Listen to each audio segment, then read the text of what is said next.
It's been a really long time since I made a video for a few different reasons. The first one is that I just didn't feel like I had anything more to offer. I didn't feel like I was talking about anything too interesting. I think a lot of you guys know living, especially if you're living with side effects after cancer treatment, it feels like you're just talking about the same thing again and again. And I still struggle with chronic fatigue, and I still have, the symptoms that are consistent with chronic fatigue syndrome. Yes, mine is probably considered mild when I think about people who are bound to their homes and they can't leave the house at all or leave their beds. So I can live mostly a normal life, but my life is definitely not normal, and I'm definitely handicapped by my fatigue, and I have to make choices every single day, every single week about what do I prioritize or not prioritize in a day.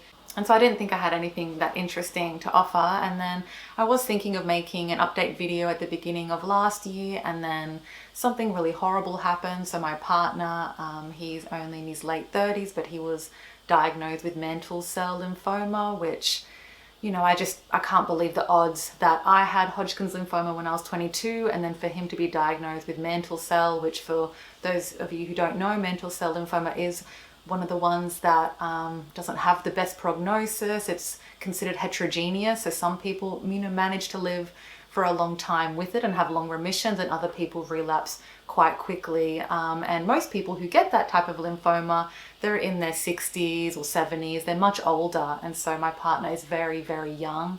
It's abnormal for him to have it.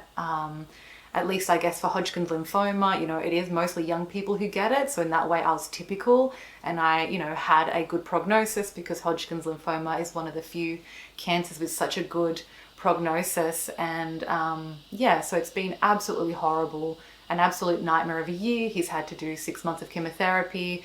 We just finished doing a stem cell transplant for him with his own stem cells. And so hopefully that will give him the best chance of having one of those longer remissions. And his cancer seems to be behaving in a way that is indolent or slow. So we're hoping with those things, plus hoping that there is more, research into mantle cell lymphoma, that there are a few breakthroughs in the next couple of years. But as you can imagine, it's been a year full of grief and shock, and I just can't believe the odds that I had this and I live with the impacts of Hodgkin's lymphoma treatment, and then for him to also get it, it is just horrifying. So I won't talk about that too much because I'm still processing a lot of that. There's so much of our future that is uncertain. We are wanting to try for a baby in the near future, but we have to go through fertility treatment because stem cell transplants leave most people infertile for a really long time. And I think for most people forever. And so if that's something that we want to consider seriously, we have to go down that path. This whole year has been, last year has been, like I said, horrible. And so I wasn't able to think about much else. Obviously, it's been very triggering for me in my cancer experience, and even the fact that I still live with chronic fatigue. And, even with him going through stem cell transplant, which is one of the most intensive medical procedures that anyone can go through. It's been a month and a half now since he left the hospital, I think. And his fatigue levels are less than mine. He's doing better overall than I am doing, which just goes to show that, my fatigue is real. The fatigue that we live with, if you're someone who develops that type of autoimmune disorder or has that type of long-term side effect from certain chemotherapies, it is real. I know he's younger, so he's more likely to recover well from something like that, but I'm also young. I am only 31, and I had my, cancer treatment when I was 22. I did do some research into Hodgkin's lymphoma a few months ago. Every now and again, I'll do a bit of a deep dive to see where the research is at, and I learnt that Hodgkin's lymphoma survivors are much more likely to report long-term fatigue problems than non-Hodgkin's lymphoma survivors. I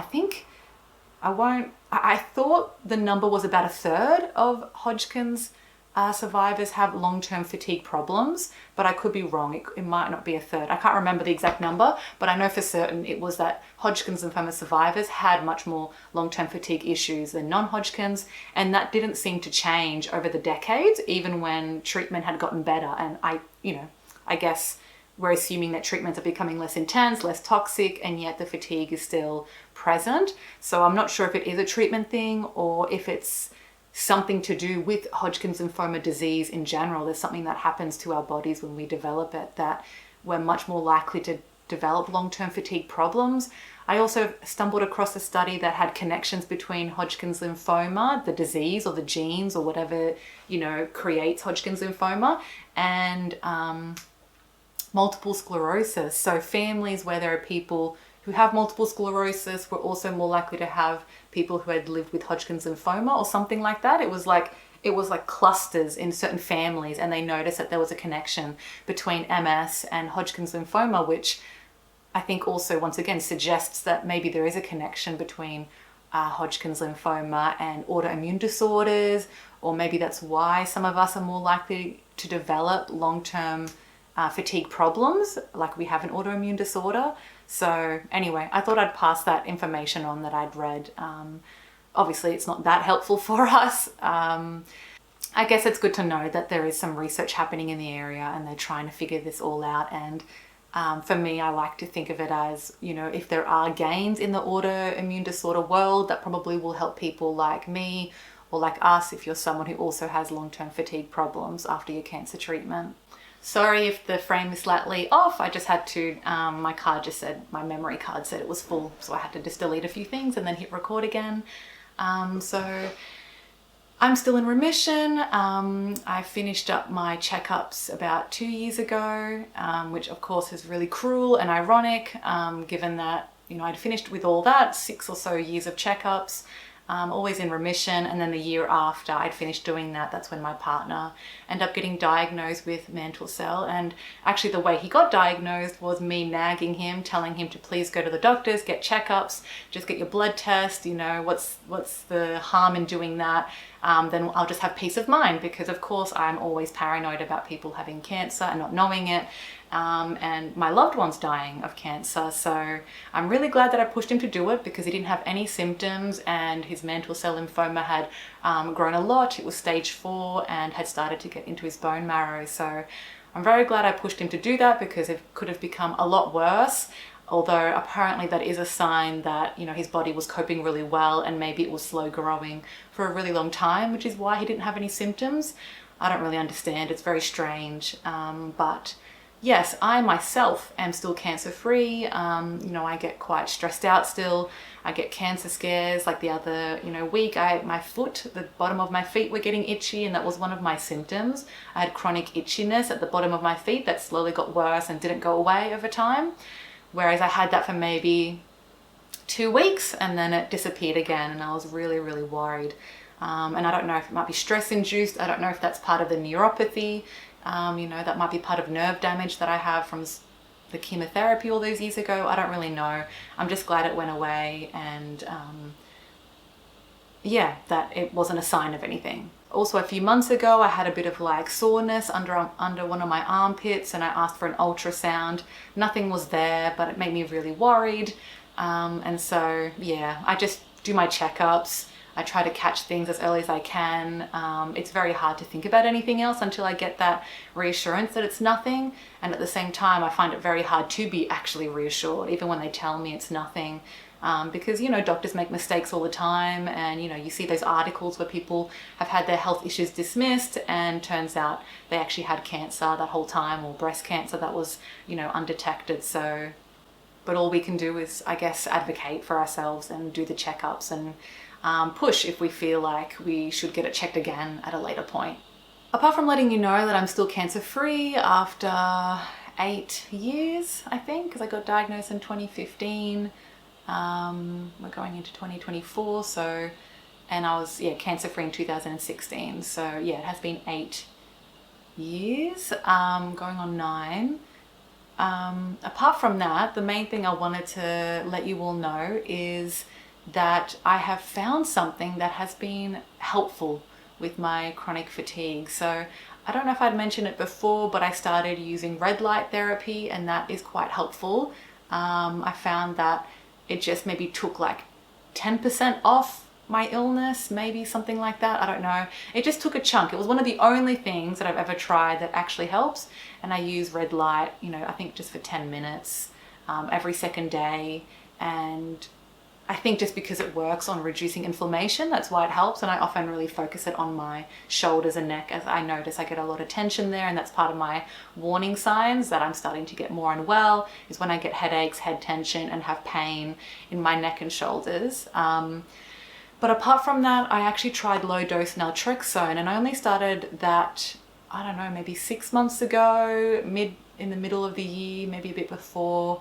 And I stumbled across it because I was reading an article that was an Australian article where they were talking about a research team in Queensland where they were going to trial low-dose naltrexone with people with chronic fatigue to hopefully get it, I guess, part of our Australian guidelines for GPs and doctors to recommend, because in Australia it's a drug that's really talked about for autoimmune disorders or chronic fatigue. And so I was like, oh, what is this? I'd never heard of it before. And I started Googling, and then, you know, came across Reddit forums and all kinds of communities that had been talking about low-dose naltrexone for a really long time. And it seems to be used a fair bit in the United States or in Europe. And so, to be honest, I got actually really angry. I still struggle with feelings of anger because I'm so upset that I have brought this up so many times.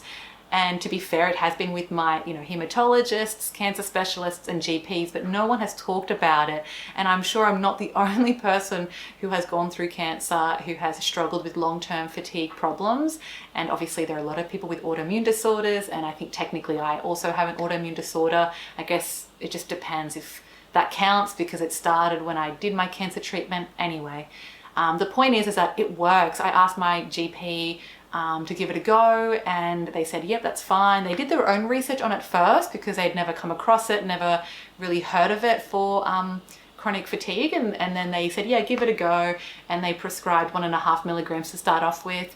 And to be honest, that's the main one that has been working. I've tried to go up a little bit, and I find myself feeling odd and funny. And then I go back to my 1.5 milligrams every morning. I've started doing 0.5 milligram in the afternoon. So I've heard people doing kind of 2 smaller doses. Sometimes that helps. And that seems to be more helpful than trying to increase the morning dose. I come across some, you know, experts and people talking about it where they say, oh, you really need to increase up until 4.5 milligrams.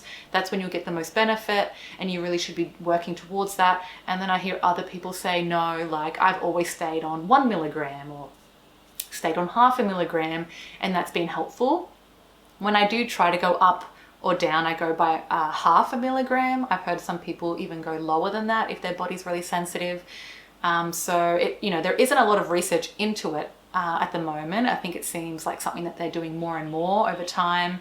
But wow, it is the only thing that has helped. I noticed it the first day. It impacted my body. Became incredibly sleepy. I felt like I got knocked out like a sleeping pill, even though I've never had a sleeping pill, but I think that's how it feels like. It was just so intense. I just had to go to sleep. And then over time, I've noticed that it disrupts my sleep. So I take it in the morning instead of in the evening. But the very first night, it made me incredibly sleepy. Then I started getting these headaches and vivid dreams, which is pretty common side effects at the beginning, but they've gone away now. And they went away, I think, after a few days. It didn't take very long before those side effects went away. And I just felt better. I just noticed myself staying, you know, up more, just doing more things, doing more odd jobs, feeling less exhausted. I just noticed myself being in my life more, around my house more, rather than going to the bed to lie down. Or I was just able to do a few more tasks in the morning. Like if I was having a morning where I wanted to do some cleaning up, I could clean the bathroom and then the kitchen and then vacuum. And then maybe I could even do a little bit of gardening. And I just didn't have that feeling of, oh, you should go rest now, you should just take a break now. It was just, it's just been amazing. And I'm so upset that I didn't have this earlier. Obviously, I still struggle with chronic fatigue. I wish it could take it all away. And that's been, I think, hard recently, realizing that it isn't a cure-all. It's not going to take it away entirely. Maybe it's improve my symptoms by 30% or 40%. So it's substantial. You will notice it if it works for you, but it hasn't fixed it all. And I You know, will still get that head tension, feel funny, feel lightheaded at times if I've been pushing myself too much. But I find that that threshold, you know, is further along. It takes longer now to get to that threshold. And I haven't crashed on it so far, which is amazing. I've read on forums that it doesn't work for everyone, but it seems to work for a surprising number of people. And when it does work, it is substantial, and it's across a lot of autoimmune disorders. And I think they're even looking into it in like a mental health space. I saw some studies in the realm of autism, which was really fascinating. And so it's quite under-researched. Obviously, over time, we'll figure out which cohorts it seems to work the best for. But if you are someone that struggles with an autoimmune disorder, chronic fatigue, side effects after, you know, cancer, I would recommend just giving it a go. Start off really low, like 1 milligram or 1.5, just see how it goes, if it helps, if it doesn't. Given that it is relatively cheap because it's not patented, I don't know if I'm saying that right. And the side effects are really minimal. They're not really intense like some drugs. They're pretty mild. They go away after a few days if you do have them. Most of them are just vivid dreams, headaches, things like that. And then it goes away. And if it doesn't, and if you feel worse on it, then I recommend going lower and having less. Just to see if the dose is too much. Your body might still be getting used to it, or you might need to titrate more slowly as you go up. But when you come off it, it doesn't seem to be a big deal. It just seems like a low risk, very, you know, affordable for most people, and it can make a substantial difference to your life. And once your body has adjusted to it and it's working, there are no side effects. It's not like, you know, sometimes medications where when it's working, you actually have this whole, you know, other bunch of side effects that you need to deal with, and it's whether or not it's worth the positive effects of getting your first issue treated, but then you have all these secondary issues. This one isn't like that. Once your body has adjusted, like I don't have any side effects, and so I just have this benefit of feeling better.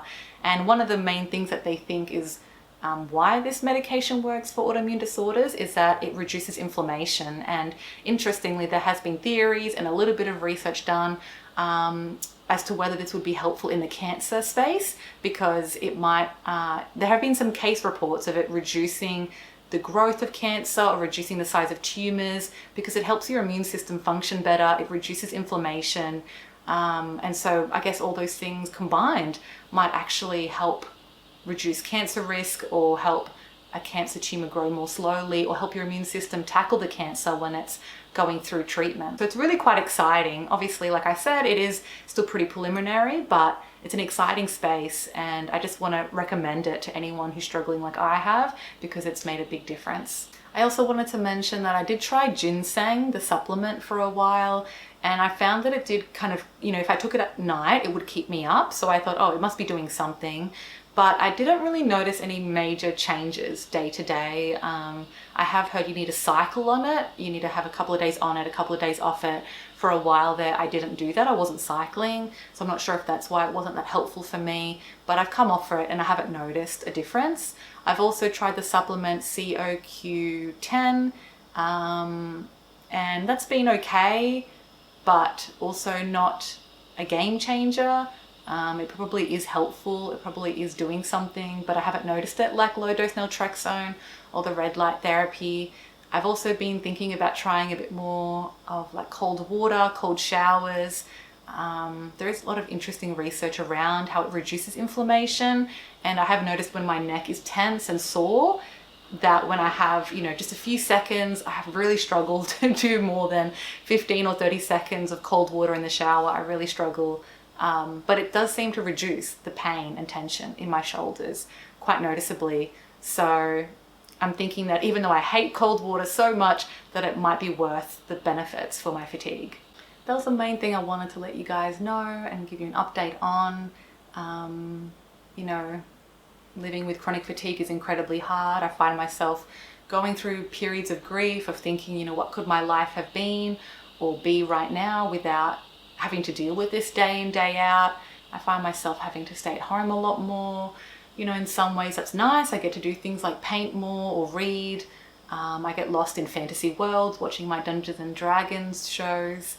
But then on the other side, I get really sad because I just want to be able to do more things in life, or not be so stressed out. Or even when we went traveling in September, You know, I found myself getting quite exhausted and overwhelmed trying to do things every day, and I felt bad for wanting to stay in our Airbnb or our hotel room to rest, because I just couldn't cope with doing things every single day and being bombarded every day, my senses being bombarded.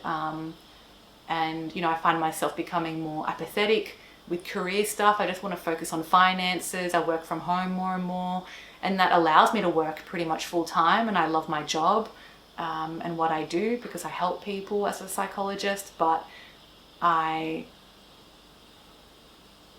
always thought, and I always had dreams that I would want to do things that was really impactful. I wanted to, you know, be like a manager or like a director, or run things, you know, run organizations or help run them, or try to, you know, help at a greater level. And obviously I am being very helpful, and my job is very important, and I also do research, which gives me that, you know, scratches that itch of trying to help at a kind of more population level.